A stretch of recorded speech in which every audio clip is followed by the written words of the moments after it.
Assalamualaikum warahmatullahi wabarakatuh. Cara Imam Syafi'i mengajar muridnya yang lamban memahami pelajaran. Sangat mengesankan pada apa yang ditulis oleh Imam Baihaqi dalam kitab Manaqib Imam Syafi'i. Bagaimana cara Imam Syafi'i sebagai guru mengajar salah satu muridnya yang sangat lamban dalam memahami pelajaran. Sang murid itu adalah Ar-Rabi bin Sulaiman, murid paling slow learner. Berkali-kali diterangkan oleh Imam Syafi'i, tapi Rabi tak kunjung paham. Setelah menerangkan pelajaran, Imam Syafi'i bertanya, "Rabi, kamu sudah faham apa belum?" "Belum faham," jawab Rabi. Dengan kesabarannya, Imam Syafi'i mengulang lagi pelajarannya, lalu ditanya kembali, "Rabi, sudah faham apa belum?" Rabi menjawab, "Belum."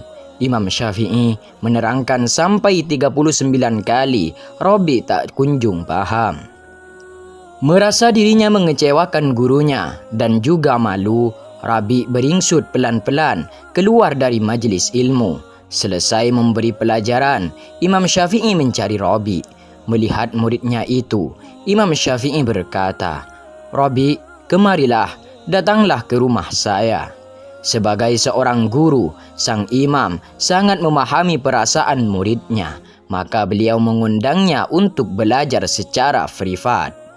Sang imam mengajarkan Rabi secara privat dan ditanya kembali, "Sudah faham apa belum?" Hasilnya, Rabi bin Sulaiman tidak juga faham. Apakah Imam Syafi'i berputus asa menghakimi Rabi bin Sulaiman sebagai murid bodoh? Sekali-kali tidak. Beliau berkata, "Muridku, sebatas inilah kemampuanku mengajarimu. Jika kau masih belum paham juga, maka berdoalah kepada Allah agar berkenan mengucurkan ilmunya untukmu. Saya hanya menyampaikan ilmu, Allah lah yang memberikan ilmu. Andai ilmu yang aku ajarkan ini sesendok makanan, pastilah aku akan menyuapkannya kepadamu." Mengikuti nasihat gurunya, Rabi bin Sulaiman rajin sekali bermunajat, berdoa kepada Allah dalam kehusyukan.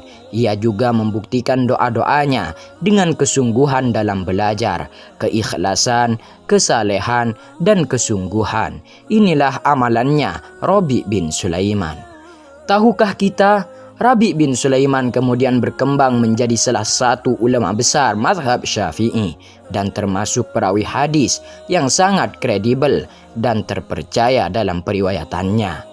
Sang slow learner bermetamorfosis menjadi seorang ulama besar. Inilah buah dari kesabaran Imam Asy-Syafi'i dalam mengajar dan mendidik.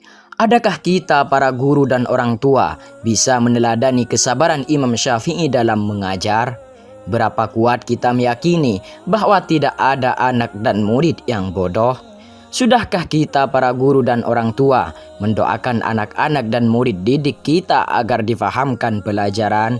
Sudahkah kita para guru dan orang tua memotivasi anak murid kita agar gigih berdoa kepada Allah Ta'ala?